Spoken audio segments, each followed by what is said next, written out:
ইনকিলাব মঞ্চের প্রধান মুখপাত্র শরীফ ওসমান হাদি তাকে হত্যা চেষ্টার মামলায়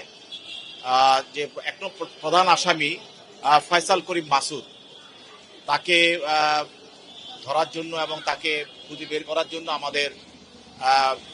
তদন্তকারী কর্মকর্তা সহ আমাদের আইনশৃঙ্খলা বাহিনী প্রচেষ্টায় রয়েছে এবং এই ঘটনার মূল উদ্দেশ্য রহস্য উদ্ঘাটনের জন্য এই মামলার সঙ্গে কারা কারা জড়িত এবং কে কিভাবে এখানে অংশগ্রহণ করেছে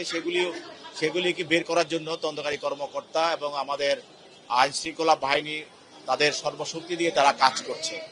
এর মধ্যে এই তদন্তের মাঝে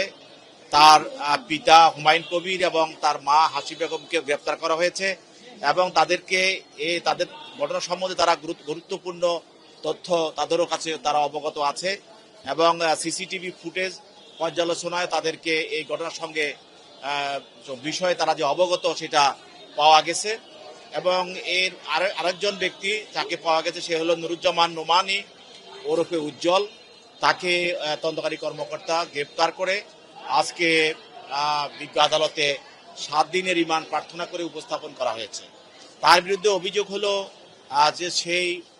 যে প্রধান আসামি ফয়সাল করিম মাসুদ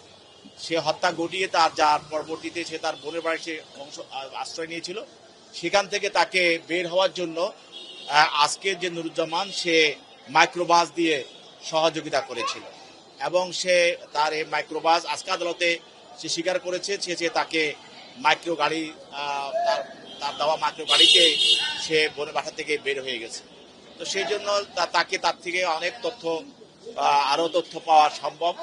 এবং আরো ঘটনা তার থেকে বের করা সম্ভব। সেই জন্য তার বিরুদ্ধে 7 দিনের রিমান্ড প্রার্থনা করা হয়েছে। বিজ্ঞ আদালত সেও আদালতে বক্তব্য দিয়েছে, তার বক্তব্য শুনে এবং নথি পর্যালোচনা করে এবং দরখাস্ত পর্যালোচনা করে তার বিরুদ্ধে 3 দিনের রিমান্ড মঞ্জুর করে তাকে তাকে তদন্তকারী কর্মকর্তার হাতে সোপর্দ করেছেন। এছাড়াও তার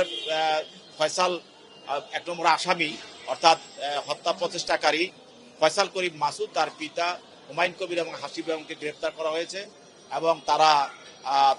আজকে তারা ঘটনার